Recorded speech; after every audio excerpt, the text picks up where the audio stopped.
who are looking to build a place called Epic City here north of Dallas. It sounds like a water park, but it is indeed not that. What they're trying to do is take 402 acres, and they plan to build an entire city of Muslims, but not to be governed by the United States and our laws, but to be governed by Sharia law. Now, in this city, in this proposed city, there will be over 1,000 homes, of course, a temple for them to worship, shopping, the same thing as any city. But we won't be allowed to, our laws won't apply to them. That's what they want. If any of you know anything about Sharia law, we should all be very, very outraged and very scared of what their plan is to do here in America. If y'all don't remember in the Middle East when the little girls with all the women were taking their, what are they called? Whatever. Their scarves off their hair and their face, and then they started their heads off, little girls included. That was Sharia law, by the way. You look over there now, and women can't even be outside. They can't work. They can't shop alone. They don't have money. Complete and total oppression and depression. Right now. Under what? Sharia law. And if you think for 1 second they're not going to try and impose those laws on Americans that live in that area or surround that area, you must be crazy. You must be crazy. They absolutely are. And the craziest part to me is that there are some local political figures who are supporting it. And I want to see what their bank account look like. That's what I want to see. I want to see who paid you to sell your own, to sell Texas out. Now, the history of this is it was already brought up and they wanted to get it approved, but it was shot down. And Greg Abbott said there will not be any such thing, any Muslim towns established in Texas. That's not happening. But they're bringing it back up again, and there's a few mayors that are supporting it. I also want to point out, if you're a believer in God and Jesus Christ, the rumor is the Antichrist will come up out of the Muslim faith. He will be Middle Eastern. Not saying for sure, but the man of perdition is supposed to be Middle Eastern, and really everything is fitting that. And one of the only religions that has that oppressive, extreme oppressive spirit is Islam. And the fact that they're trying to do that here is like, and this isn't the only place that they're doing it, that they're trying to build these towns and cities like this, where they actually they have their own police departments and things like that. I don't know. Things are coming quickly. I don't know what everybody else finna do, but I'd be worried about my people. I know that ain't gonna fly with us. That's not gonna, we not going. And so that makes me wonder, like, dang, what they gonna do with us? They ain't gonna do nothing with us. But y'all should be very worried. And the fact that people here are willing to sell out their own people, trust me, it's for some money. It's crazy to me. Law in London. From abstention to amputation. RT's Laura Emmett's been hearing how they want to instill their tough code on the capital.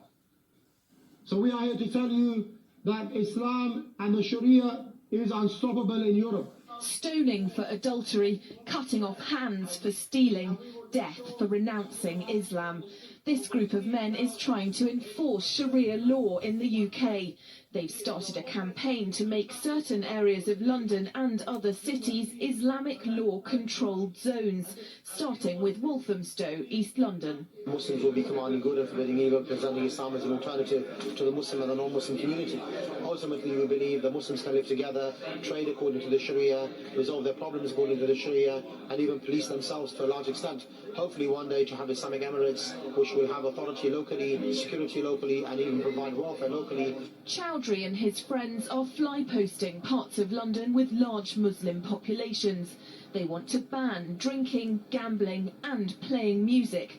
And they say they've got bands of young men ready to patrol and enforce Sharia law by any means. At the place you live, find somewhere where you do appreciate the laws, and all of these things are completely legal in this country. This is not India or Pakistan, this is England. We've got our own laws. People haven't got a right to come in here and bring their laws in here. Well, I think that caused nothing but trouble. Councillor Martin Esom agrees, saying this could destroy community cohesion. We've got squads going around the borough taking down the posters as soon as they're put up, because we do not want these posters around our borough. They do not represent the views of our borough, and they have no place in Waltham Forest. Citizen equality campaigners say the Sharia supporters shouldn't be considered a religious movement, but a far-right political organisation, with a poster campaign designed to divide and conquer communities. The danger lies in dividing people, dividing communities, creating mistrust, and particularly from non-Muslims towards moderate Muslims. I think this is part of their aim, is to create mistrust. So they can then turn to moderate Muslims and say, look, everyone hates you, we're your friend, turn to us. And it's a very, very dangerous thing, and it's a political tactic to increase their own power.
Have taken to the streets, demanding the implementation of Sharia law within the nation's legal framework, a move that has sparked outrage and fierce opposition from a significant portion of the Australian population.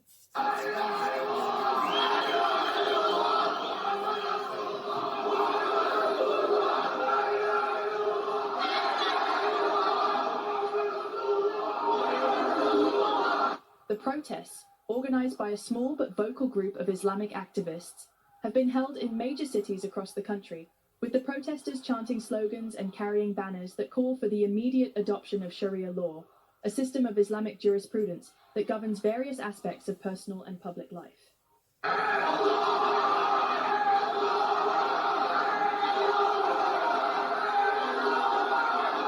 The protesters argue that Sharia law is a fundamental tenet of their faith, and that they have the right to practice it freely in Australia.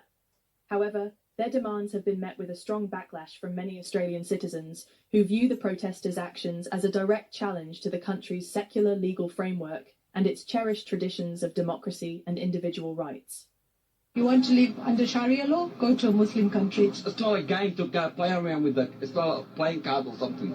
I think it's an awful idea, mate. I think it's the thin end of the wedge. A common refrain among the protesters' critics is that they should not be allowed to come to Australia and attempt to impose their own religious laws on the broader population. Totally goes against Australian rights, traditions and our heritage. It destroys our values, Australian values. We need to understand that Australia is a secular country with its own well-established system of laws and values, said one Australian citizen who participated in counter-protests. We won't stand idly by and let them try to force Sharia law on us. This is our country, and we get to decide how it's governed. The clash between the Islamic protesters and the Australian citizens has become increasingly heated, with both sides accusing the other of intolerance and extremism. The protesters have argued that they are simply exercising their right to practice their religion freely, while the citizens have countered that the implementation of Sharia law would be incompatible with the country's democratic principles and would undermine the rights and freedoms of all Australians. What is the appropriate balance between religious freedom and national sovereignty? How can a diverse, multicultural society navigate the competing claims of different groups? And what role should the government play in mediating these disputes? These are not easy questions to answer, and the outcome of the current conflict will have far-reaching implications for the future of Australian society. Whatever happens, it is clear that the debate over Sharia law and the place of religion in the public sphere will continue to be a source of intense controversy and debate in the months and years to come. One thing is certain, however: the vast majority of Australians remain committed to the country's democratic values and its traditions of tolerance and inclusion. They have made it clear that they will not tolerate any attempts to undermine these core principles, and they are prepared to take to the streets to defend them. As the conflict continues to unfold, it will be crucial for all parties involved to approach the situation with a spirit of mutual understanding and respect. Only by engaging in open and honest dialogue, and by finding common ground on the issues that divide them, can the country move forward in a way that preserves its democratic ideals and its commitment to diversity and inclusion. The debate over Sharia law in Australia is not simply a local issue, but rather a reflection of a broader global trend towards the increased politicization of religion and the clash between traditional values and the demands of a modern, interconnected world. Countries around the world are grappling with similar challenges, as minority religious and cultural groups assert their right to practice their beliefs in the public sphere, while the majority population seeks to maintain its own cultural and political identity. In the case of Australia, the stakes are particularly high, as the country has long prided itself on its multicultural diversity and its commitment to individual freedoms. The prospect of Sharia law being implemented, even in a limited capacity, threatens to undermine these core values and to create deep divisions within the society.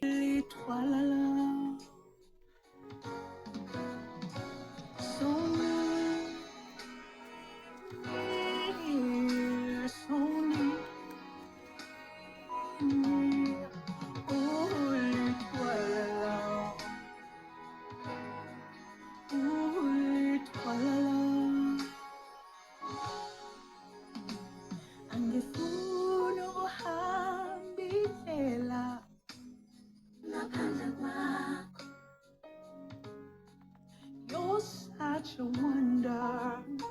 You're amazing.